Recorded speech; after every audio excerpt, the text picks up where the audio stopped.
I'm okay, I'm fine. Kincana, Kincana, teng neng neng neng neng. Ku menahan rasa sakit, rasa sakit. Few moments later.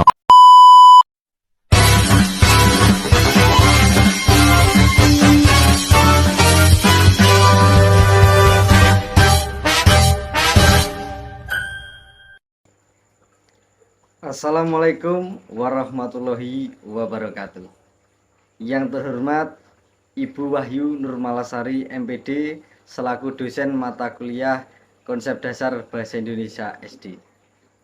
Sebelum lanjut ke pembahasan kali ini, izinkan saya untuk memperkenalkan diri saya. Tak kenal maka tak sayang. Kamu nanya. Baik, perkenalkan nama saya Trio Arisma Putra. Teman-teman saya biasa memanggil saya dengan sebutan Rio, ada juga yang memanggil saya Trio. Ya, saya mahasiswa dari STKIP PGRI Trenggalek, tepatnya di kelas 1B Prodi PGSD. NPM saya 2386206012. Oke, baik. Kali ini saya ingin membahas tentang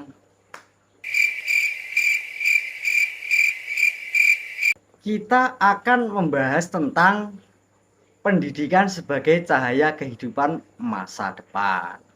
Oke, yuk langsung kita lanjut. Pendidikan adalah salah satu fondasi utama perkembangan manusia dan masyarakat. Namun, dalam beberapa dekade terakhir, dunia pendidikan mengalami perubahan dramatis dalam respon terhadap tantangan global, perkembangan teknologi, dan kebutuhan individu. Salah satu konsep yang berkembang pesat dan mendapatkan banyak perhatian adalah merdeka belajar. Kali ini saya akan menjelaskan konsep merdeka belajar. Mengapa penting dan bagaimana ia menjadi revolusi dalam dunia pendidikan. Apa itu merdeka belajar? Ada yang tahu? Merdeka belajar adalah konsep pendidikan yang memberikan kebebasan dan otonomi lebih besar kepada siswa dalam mengelola proses pembelajaran mereka sendiri. Konsep ini bertujuan untuk mempromosikan tanggung jawab pribadi, kemandirian, dan motivasi intrinsik dalam pendidikan. Ide utama di balik merdeka belajar adalah bahwa setiap individu memiliki potensi unik dan cara belajar yang berbeda-beda. Oleh karena itu, pendidikan harus disesuaikan dengan kebutuhan, minat, dan kemampuan setiap siswa. Pentingnya merdeka belajar. 1. Pengembangan kemampuan berpikir kritis. Merdeka belajar memungkinkan siswa untuk memilih topik yang mereka minati dan memahami secara mendalam. Hal ini mendorong perkembangan kemampuan berpikir kritis, analitis, dan pemecahan masalah. Yang nomor 2, pemahaman yang lebih dalam dengan membiarkan siswa memilih apa yang mereka ingin pelajari. Mereka cenderung lebih terlibat dalam proses pembelajaran. Mereka akan lebih memahami materi yang dipelajari karena mereka memiliki minat pribadi. Yang ketiga, motivasi yang tinggi. Merdeka belajar memberikan kontrol kepada siswa atas pendidikan mereka sendiri. Ini meningkatkan motivasi intrinsik yang lebih berkelanjutan daripada motivasi eksternal. Yang keempat, pembelajaran seumur hidup. Konsep ini mengajarkan siswa untuk mengelola pembelajaran mereka sepanjang hidup. Mereka menjadi pembelajar yang aktif dan terus belajar bahkan setelah meninggalkan sekolah formal. Yang kelima, kreativitas dan inovasi. Mereka belajar memberikan kesempatan untuk mengembangkan kreativitas dan inovasi. Ketika siswa diberikan kebebasan untuk mengeksplorasi minat mereka sendiri, mereka dapat menemukan solusi-solusi baru untuk masalah-masalah yang ada. Bagaimana merdeka belajar diterapkan?